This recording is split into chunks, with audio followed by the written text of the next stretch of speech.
નમસ્તે મિત્રો, આજે આપણે ચર્ચા કરશું પિચ્યુટરી ટ્યુમર ઉપર. પિચ્યુટરી ટ્યુમરનું મેનેજમેન્ટ આપણે કેવી રીતે કરતા હોઈએ છીએ.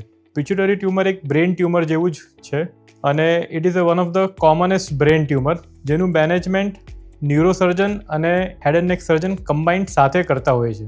પિચ્યુટરી ટ્યુમર મોટા ભાગે નોન કેન્સર હોય છે, એટલે મેલિગ્નન્ટ નથી હોતા. મોસ્ટ ઓફ ધ કેસીસમાં એ બિનાઇન ટ્યુમર એટલે સાદા ટ્યુમર હોય છે અને એની સાઇઝ બી ધીરે ધીરે વધે છે. જ્યારે એની સાઇઝ વધે છે ત્યારે એ આજુબાજુના સ્ટ્રક્ચર ઉપર કમ્પ્રેશન આપે, એટલે હેડેક થાય કે આંખોમાં જોવાનું ઓછું થાય, કે જ્યારે આપણે MRI કરાવીએ ત્યારે આપણે ખબર પડે કે આપણે કોઈ પિચ્યુટરી ગ્રંથિની ટ્યુમર છે. આના મેનેજમેન્ટ બે પ્રકારના હોય છે, મોસ્ટલી સર્જિકલ અને નોન સર્જિકલ. સર્જિકલ જોવા જઈએ તો એને આપણે ઓપરેશન કહેવામાં આવે અને એ ઓપરેશન અમે કમ્બાઇન્ડ, જે રીતે અમારે ન્યુરોસર્જનની ટીમ, જે રીતે ચિરાગભાઈ પંચાલ અને હું ડૉક્ટર પરીન પટેલ સાથે આ ઓપરેશન કરતા હોઈએ છીએ. આ ઓપરેશન બે રીતે થાય, ઓપન કરીને એટલે મગજના ભાગથી આપણે ચેરો મૂકીને થાય અને નાકથી થાય. હવે મોસ્ટ ઓફ ધ કેસીસમાં 99.99% કેસીસમાં એ આપણે નાક વડે કરતા હોઈએ છીએ, એટલે નાકમાંથી દૂરબીન નાખીને આપણે કરીએ.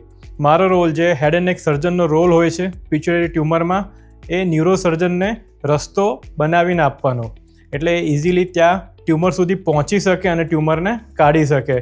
એટલે અમે બંને એન્ડોસ્કોપી કરી 4 હેન્ડેડ ટેકનિક, એટલે અમે મારા બે અને ન્યુરોસર્જનના બે હાથની ટેકનિકથી વાપરીને રસ્તો બનાવીએ અને એ ન્યુરોસર્જનને અમે ત્યાં પહોંચવા માટે મદદ કરીએ.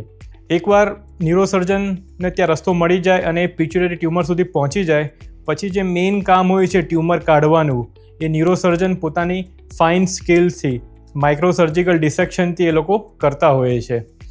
Once the tumour is completely out, એટલે એકવાર ટ્યુમર આખું નીકળી જાય પછી બ્લીડિંગ છે કે નહીં એ ચેક કરીને અને મગજનું પાણી લીકેજ થાય છે કે નહીં એ ચેક કરીને મારો રોલ આવે છે કે એ જગ્યા જે મગજ અને નાકનું કોમ્યુનિકેશન હોય એ બંધ કરવાનું. જેના માટે અમે અલગ અલગ જગ્યાએથી ફેશિયા લેતા હોઈએ છીએ, ફેટ લેતા હોઈએ છીએ અને એ લીકેજને અમે બંધ કરતા હોઈએ છીએ.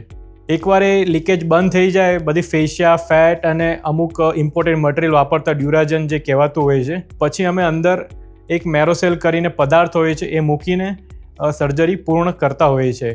હવે મેઇન રોલ આવતો હોય છે કે ઓપરેશન પછી ICUમાં પેશન્ટની દેખભાળ રાખવાનું, જે અમારા ન્યુરોસર્જન જે ડૉક્ટર ચિરાગભાઈ છે એના વિશે ડિટેલ માહિતી આપશે.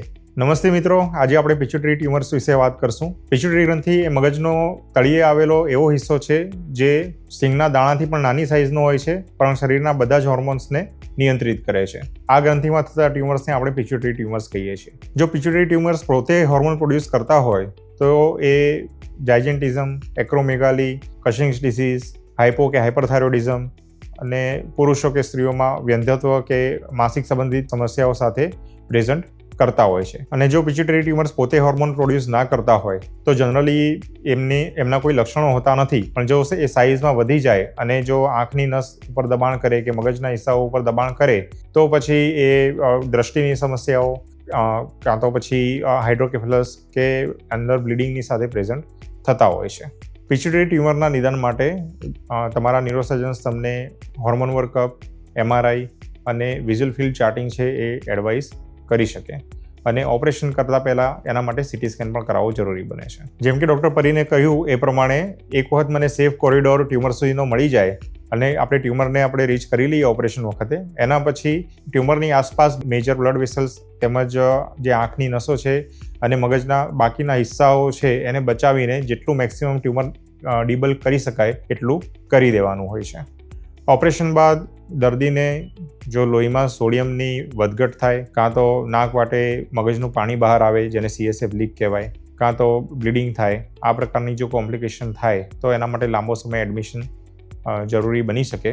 બટ આમ છતાં મોટાભાગના કેસીસમાં 1 કે 2 વીકની અંદર દર્દીને રજા મળી શકે છે અને પછી એમનું નોર્મલ કામ કરી શકે છે.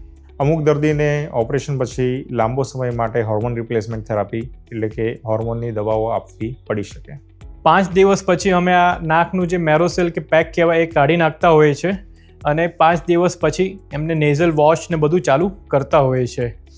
એ લોકોનો ડિટેલ રિપોર્ટ 10 દિવસ પછી આવે, કયા પ્રકારનું ટ્યુમર છે, શું છે, વગેરે વગેરે, જેનું ડિસ્કશન અમારા ડૉક્ટર ચિરાગ ડિસ્કશન કરતા હોય છે એ લોકો સાથે કે આગળ ભવિષ્યમાં બીજી કંઈ સારવારની જરૂર છે કે નહીં. પિચ્યુટરી ટ્યુમર મેનેજમેન્ટ એ ટીમ વર્કનું મેનેજમેન્ટ છે. એટલે કોઈ સારા ENT સર્જન કે હેડ એન્ડ નેક સર્જન અને ન્યુરો સર્જન જે આમાં ટ્રેન્ડ છે એ લોકોની ટીમ હોય તો જ સારી રીતે મેનેજ થતું હોય છે. પિચ્યુટરી ટ્યુમર મેનેજમેન્ટમાં નોટ ઓનલી ન્યુરો સર્જન કે head and neck surgeon but સારા એન્ડોક્રાઇનોલોજિસ્ટ અને you require good ICU backup કે જેના કારણે પોસ્ટ ઓફ કોમ્પ્લિકેશન ઓછા થાય, એ બી બહુ ખૂબ જરૂરી વસ્તુ હોય છે. જેમ કે મારા કલીગ ડૉક્ટર પરીને કહ્યું એમ, પિચ્યુટરી ટ્યુમરના બેઝ ટ્રીટમેન્ટ માટે મલ્ટીડિસિપ્લિનરી એપ્રોચ ખૂબ જ જરૂરી છે, જેમાં ન્યુરોસર્જન, ENT કે હેડ એન્ડ નેક ઓન્કોસર્જન તેમજ એન્ડોક્રાઇનોલોજિસ્ટ અને જરૂર પડે અને રેડિયેશનની જરૂર પડે તો રેડિયેશન ઓન્કોલોજિસ્ટની જરૂર પડી શકે છે.